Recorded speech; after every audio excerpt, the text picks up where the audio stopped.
Welcome to the Wine Zone. I'm Konrad Ejbich and this is Pro and Con. Today my guest is David Guimaraens, chief winemaker and I'm guessing part owner. That's right. Of Taylor-Fladgate Port Wine Group. David is here in Canada to promote the 2011 vintage, which has just been announced recently, of vintage port, and I welcome him to the show. Thank you for coming in. It's a pleasure being here. Now, you were born in 1965. That's not exactly the greatest of vintages in port and Bordeaux and Burgundy, anywhere. So what do you drink on your birthday? Well, in port, we go in two different directions. And with our vintage port, we either go something that my father made, so a 63 Fonseca, which is one of my reference, or on other occasions, I enjoy drinking a younger vintage port, probably a single quinta, Taylor's Vargella's 2001, which can be absolutely delicious, and depends on the occasion. Sure. Now, a fairy tells me that last night you had a vintage 45. We had a bottle in our hand, and we had to be held back from opening the it wasn't open. It wasn't open, but you're familiar with it, I'm sure. I sure am. The 45 is one of the all-time greats, and it was made during the war years, and in the 40s decade in the Douro Valley, with the hardship, the vineyards were basically just kept alive. So when you get a very good agricultural year like 45, it made these extraordinary vintages, which even today are showing youth and freshness. What was the nature of the hardships? I know it was like the last year of the war. Was that affecting Porto in a big way? How was it affecting it? In the 40s, the main market was the British market. And, right. During the war years, shipments were right down. Right, and, so it was more in terms of selling the port than in terms of making. Absolutely, it's in terms of selling. So, right. You know, for the farmers, there was not, there's not a market. No market, and no, of course. So no income, and inevitably people do the minimum to their vines. Right, so they ate a lot of grapes those years. Now, is there a modern vintage to rival the 45? You know, if we look at what's happened since the 40s, you get the 60s decade, 63, 66 is extraordinary. And then Portugal in 1974, we had our revolution, and that changed a lot the way the trade worked. Traditionally, we were port merchants, and in the Douro Valley, where port comes from, which is an extraordinary region of mountain viticulture, the northeast of Portugal.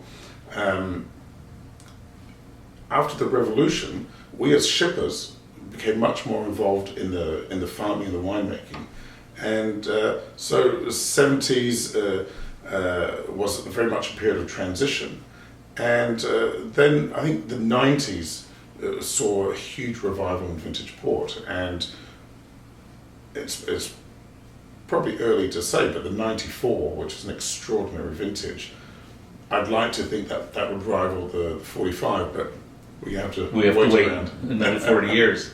Of course. Now, in your travels, you're promoting the 2011 vintage port, Taylor's vintage port, Croft vintage port, and Fonseca, which you own the three houses. It's the first time that I recall seeing a Taylor's vintage port and a Quinta de Vargella's vintage port in the same year.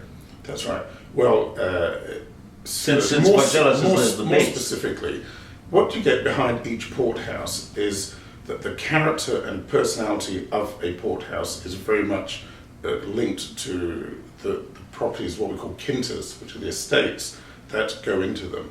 And for Taylor's flagship vineyard is Quinta de Vargella's, and then we have also Quinta de Terra-Feita and Quinta do Junco. Well, at Vargella's, we have 4 very, very old vineyards. Here we're talking about 80, 90-year-old vineyards, which produce these most extraordinary ports. And we started back in 1995 doing a very small bottling of one of these parcels of old vines, and which is called the Vargella's Vinha Velha. We only do old vine Vinha Velha, old vines, right. We only do 300 cases because we only take a small amount because it's a fundamental component behind the tailor. Right. But because these ports are so extraordinary, it's something that we will do when the port asks to be set aside. Right. So you're not in any way diminishing the vintage port by making those 300 cases. If you think about it, the Taylor 2011 is 11,000 cases. So the 300 cases which we're singling out is nothing. It's nothing, and it's an expression of these extraordinary ports that these 90-year-old vineyards produce. Mm-hmm. Mm-hmm. Now, the English drink vintage port at the end of a meal, whereas the French and the Italians drink Ruby or Tawny as an aperitivo. When is the right time to drink port? How should port be consumed? Well, that is a measure of port's versatility, and what's very important when we're thinking about port is to think about port in probably two very distinct styles. We have our tawny ports, which are wood-aged ports, a 10 or 20-year-old tawny, and we have our what we call the ruby ports, the vintage ports, which are the fruit-driven, fruit-based, like a vintage, a late bottle vintage, and those are the two distinct styles. And when we drink them, tends to be linked probably more to culturally how we drink them. So in England, in Canada, we very much look at our ports as the perfect way to finish a meal, and either with a dessert or with your cheese or just something to drink at the end of the meal. But then kind of a second meal. Absolutely. Then you mentioned the French. The French have got the habit of drinking a port as an aperitif, and there's absolutely nothing wrong with that at all. It's just it's different customs and different cultures. What did they drink it with, the Italians and the French? With the aperitif?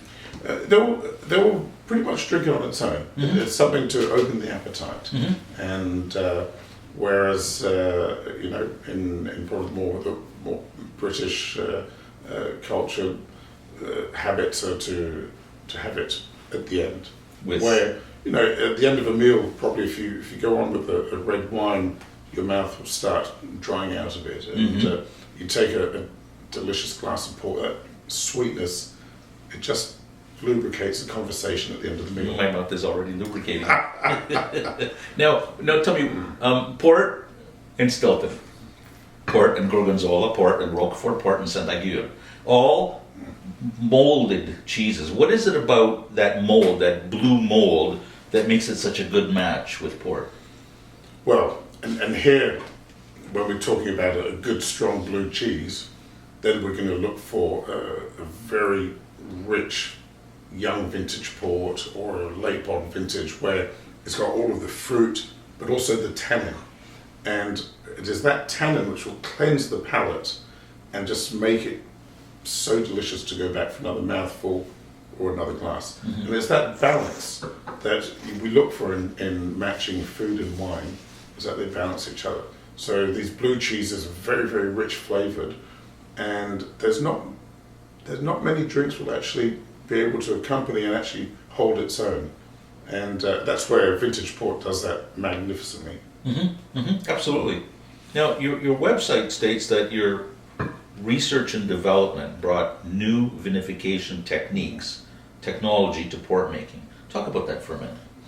Well, when we think about port, we're talking about a region which has got over 300 years of tradition, and I was saying earlier we're in a region of mountain viticulture, so we have very difficult working conditions in our vineyards, and the traditional way of making port is in the foot treading, the granite lagars. Lagares, the large bathtubs. Exactly, where for an 8-ton batch of grapes we're putting 20 people in for several hours treading, and inevitably that's not possible to do.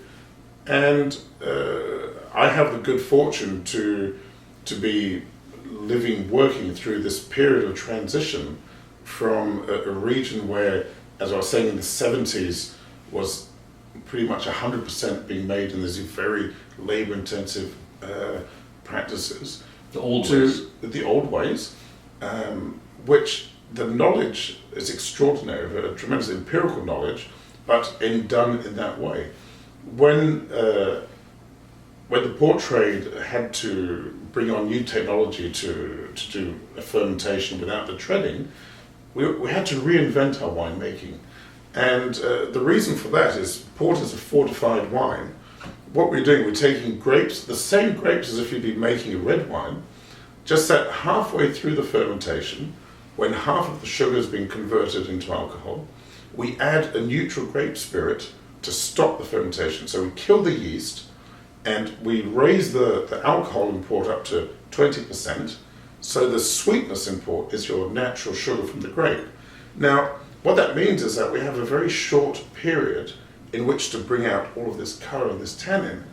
And so what we did basically is we took the principles of foot treading, which is a very intense but gentle way of extracting, and we designed these, we call them port toes, so these open fermenters with these mechanical plungers which work a way to replicate the action of the foot treading.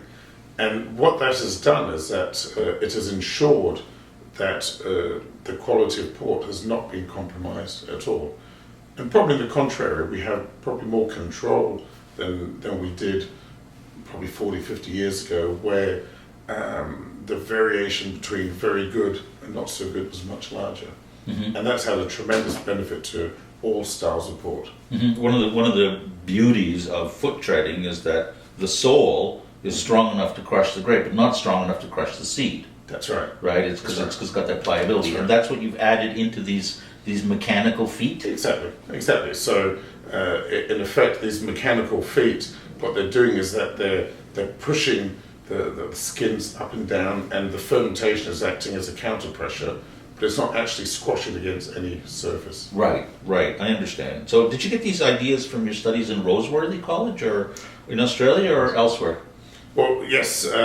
My father, when I was finishing school in England and still trying to work out whether I really wanted to follow the route of winemaking, he gave me a one-way ticket to Australia. Which was a big port producer at the time. Well, it was much more than being a port producer, because yes, Australia's got this fantastic fortified wine. Imitation port producer.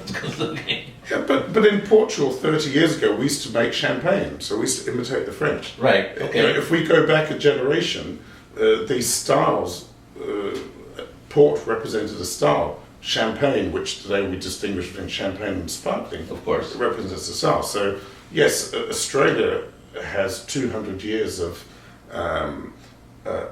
knowledge and experience making fortified wines. But the reason I went to Australia was much more than that, is that in Portugal we have 300 years of empirical knowledge, and we were faced with this challenge of having to reinvent our viticulture, reinvent our winemaking. So by going to Australia, I went to see the other perspective. Mm-hmm. I went to see a new world, a country where they've never had easily available labour, so they're very practical minded, and a young country which wasn't restricted by rules and traditions. So Australia has been very innovative, and in the same way that we look at Australian wines in general, they were incredibly successful of making very good quality across everything they made. So I went to Australia to basically look at a different way of working, and I have dedicated the last 23 years since I've been home to try to get what is great in your empirical and traditional methods, but also let's get what is useful in a modern practical way of thinking and bring the two together. Mm-hmm. Mm-hmm. Absolutely. So now you oversee 3 major port brands, yes. Taylor's, Fonseca, and Croft. That's right. Could you briefly describe the differences between those 3 ports? Well, what's important when we are a family business, and I say we're a family business who have the privilege of taking care of the destinations of these 3 magnificent port houses with their own history. And each port house has its own identity. And I was referring earlier to, it is the properties, the quintas of each house that give the character behind each of these vintage ports. And when we in the wine world, we think about the word terroir. Terroir is the characteristic of one location, the combination of the soil, the climate, and all of the viticultural practices that you have, which will give the personality to a wine. Well, in the Douro Valley, being a region of mountain viticulture, the differences in character from one quinta to another are even greater. So how does a Fonseca vintage come out in terms of character? For Fonseca, we have 3 properties, 2 properties in the Pinhão Valley, Right in the center. which is right in the middle of the Douro, and The Douro being a very long region. the Douro Valley is a region which Horizontally. extends over 100 kilometers along the Douro River, whereas the entrance to the region is cooler, probably damper, and as we travel east to the Spanish frontier, then it gets very hot and drier and very much more arid. And so the different climatic conditions and inevitably the different soil conditions produce ports with a very different character. The Pinhão Valley, which is right in the heart of the Douro, is renowned for producing ports with a tremendous amount of vibrant, fresh blackcurrant fruit, very rich, voluptuous. With our 3rd property, Quinta do Penascal, which is in the Tavra Valley. That's one of the Fonseca properties. That's a 3rd Fonseca property. Okay. And the Tavra Valley is a very hot valley and produces these very deep, very thick ports, which go to make the Fonseca vintages these incredibly powerful and enormous berry fruit vintage, which then have a capacity to age for many, many years. Then you take in contrast the Taylor's vintage. Taylor's vintage, we were talking earlier about the flagship property, Quinta de Vargelas. Quinta de Vargelas is a property on the frontier between the central part of the Douro and the upper Douro. So it's further east in more arid conditions. However, it has the virtue that its vineyards are mainly north facing. So what happens is, towards the end of the day in the heat of the summer, the sun goes over the back of the hill and it takes off, relieves that extreme heat. And so Vargelas produces these ports which are more floral, but very firm and very lean tannins, which then balance with Terra Feta, which is also in the Pinhão Valley, gives the richness. So the Taylor as a vintage is very much recognized for these very elegant, almost floral, but very lean character with very firm but fine tannins. The Croft porthouse, well, the Croft Quinta is a quinta called Quinta da Rueda, and that quinta is a world of its own in the village of Pinhão, which is on the Douro River, and it is, to me, probably one of the most beautiful quintas in the Douro. So it's also lower in altitude. Well, most quintas will have part of the vineyards right down at river level, and then we'll go up the hillside.